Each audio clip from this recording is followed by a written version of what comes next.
దేశంలో పౌరులంతా సమానమే. అందుకు నిదర్శనం ఓటు హక్కు. 18 ఏళ్లు నిండిన ప్రతి పౌరుడికి సమానంగా ఓటు హక్కు కల్పిస్తోంది రాజ్యాంగం. ఎలాంటి తారతమ్యాలు లేని ఈ వజ్రాయుధాన్ని మన ఆలోచన లేకుండా మంచి చేసే నాయకుడిని ఎన్నుకోవాలనేది అందరూ చెప్పే మాట. అప్పుడే దేశం పురోగమిస్తోంది. ఇదంతా జరగాలంటే ముందుగా ఓటు వేయాలని కోరుతున్నారు సినీ నటులు దివ్యవాణి, శశాంక్, కృష్ణుడు.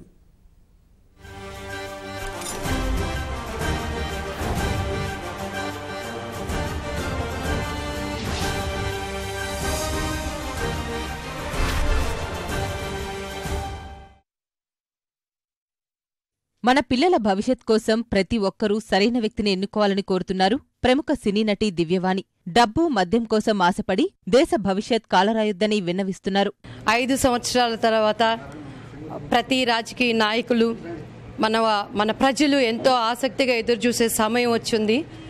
మీ అద్భుతమైన, విలువైన, చాలా మన భవిష్యత్తుకు పునాదైనటువంటి మీ ఓటుని ఉపయోగించుకోండి. సరైన నాయకుడిని మీరు ఎంచుకోండి. ఇచ్చే డబ్బులకు మీరు ఆశపడకండి. మీ ఓటు వల్ల ఆ వచ్చే కొంచెం డబ్బులు కాదు, కానీ భవిష్యత్తు వారికి మనం పునాది వేసిన వారు అవుతాం. మన రాష్ట్ర అభివృద్ధి కోసం, మన బిడ్డల ప్రణాళికల కోసం మంచి నాయకుడిని ఎన్నుకొని మనందరం సంతోషంగా ఉండాలి. Thank you. డిసెంబర్ 7, 2018ని ఎవరూ మరచిపోవద్దని కోరుతున్నారు నటుడు శశాంక్. ఆ రోజును సెలవు దినంగా భావించొద్దని విజ్ఞప్తి చేస్తున్నారు. దేశాభివృద్ధికి కీలకమైన ఓటు వేసిన తర్వాతే మిగిలిన పనులు చూసుకోవాలని సూచిస్తున్నారు. ఓటు వేసే వయసు ఎప్పుడు వస్తుందా అని తాను ఆతృతగా ఎదురుచూసిన అనుభూతిని శశాంక్ పంచుకుంటున్నారు. జనరలీ ఓటేయాలి అని చిన్నప్పటి నుంచి అంటున్నప్పుడు మనకు ఒక ఏజ్ వచ్చే వరకు ఓటింగ్కి ఎలిజిబిలిటీ ఉండదు. ఫింగర్కి ఇంక్ పెడతారు. ఆ ఇంక్ ఏమో ఇలా అంటే తుడిస్తే వెళ్ళదు. అది చిన్నప్పుడు అదొక ఇది ఉండేది.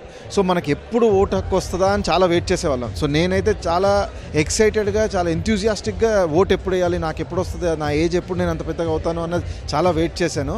అండ్ ఆ ఇంక్ అన్నది పెద్ద ఫ్యాసినేషన్ నాకు. మామూలు ఇంకేమో వెళ్ళిపోద్ది, తుడిస్తే కడుగుతే వెళ్ళిపోద్ది, బట్ ఆ ఇంకేమో వెళ్ళదు. అది ఎలా, హౌ ఇస్ ఇట్ పాసిబుల్ అని చాలా ఉండింది నాకు. సో అది ఒక ఫన్ థింగ్. బట్ ఎస్, ఆ ఓటు అన్న ఎక్స్పీరియన్స్ని యూజ్ చేసుకోవడం కూడా ఒక మంచి థ్రిల్ నా ఉద్దేశంలో. సో అందరూ ప్లీజ్ గో అండ్ ఓట్. రాష్ట్రంలోని మిగిలిన ప్రాంతాలతో పోలిస్తే హైదరాబాద్లో ఓటింగ్ శాతం తక్కువగా ఉండటం బాధాకరమంటున్నారు నటుడు కృష్ణుడు. ఈసారి ఆ పరిస్థితి రాకుండా ప్రతి ఒక్కరూ కదిలివచ్చి ఓటు వేయాలని విజ్ఞప్తి చేస్తున్నారు. పర్టికులర్గా హైదరాబాద్లో ఓటింగ్ పర్సంటేజ్ ఎప్పుడు తక్కువగా ఉంటుంది.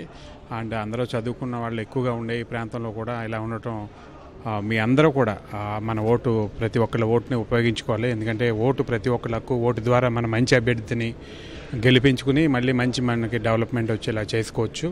అందుకని తప్పకుండా ఈ డిసెంబర్ 7వ తారీఖున జరగబోయే ఎన్నికల్లో మీ అందరూ పాల్గొని మీ ఓటు హక్కు వినియోగించుకోవాలని కోరుకుంటున్నాను. డిసెంబర్ 7వ తేదీని మాత్రం ఎవరూ మరిచిపోవద్దనేదే మరోమారు అంతా గుర్తు చేస్తున్న విషయం.